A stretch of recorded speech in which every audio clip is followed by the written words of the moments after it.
Some people walk into your life so quietly that you don't realize how loudly they'll echo long after they're gone.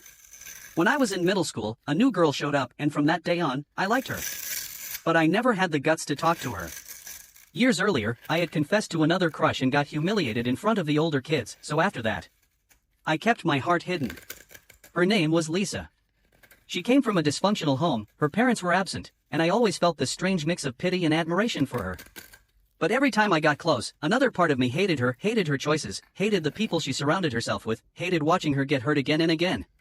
The only way I could stay close was by helping her, homework, essays, class projects, everything. And yeah, I knew I was being used, but I didn't care. I liked her too much. All of this happened in Puerto Rico. Little by little, we built something that felt like a friendship.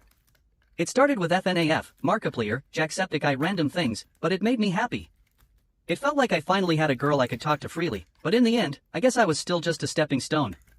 At 9th grade graduation, she was suddenly all over me, hugging me, touching me, laughing with me, things she had never done before. I didn't understand it. When high school began, we drifted.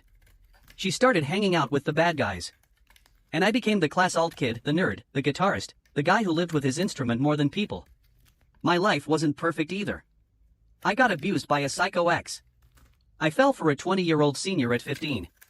I looked older, talked maturely, but had zero experience in anything healthy. One day, Lisa even apologized to my psycho ex because I held her backpack. That hurt.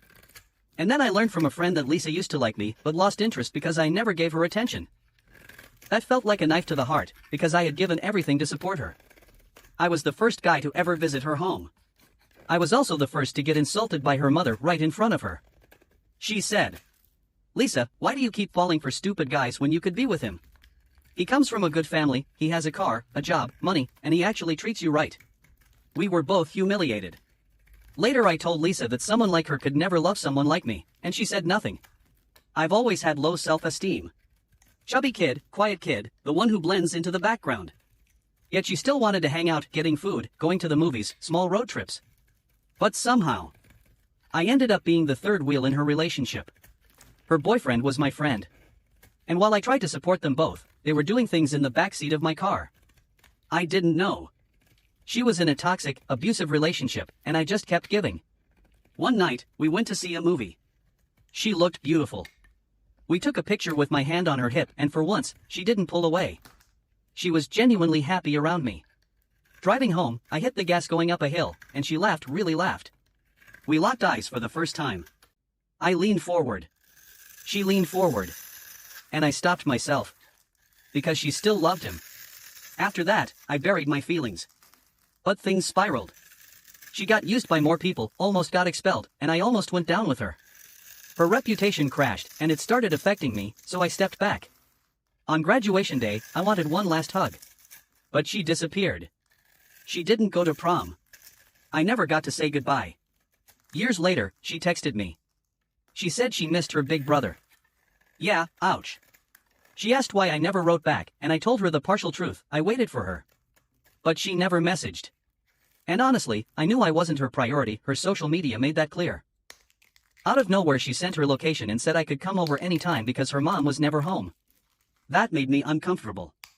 And honestly, the girl I knew as Lisa wasn't there anymore. She wanted a big bro little sis hangout to watch Venom. But by then I had started my first real, healthy relationship. I didn't want to hurt the person I was with. She waited for my answer, but I never sent one.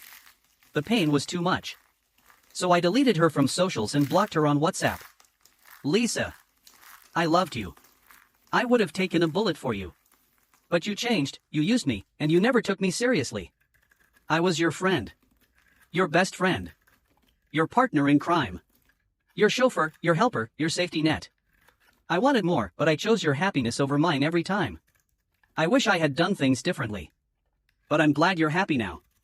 And I'm sorry I wasn't there to protect you when you actually needed me.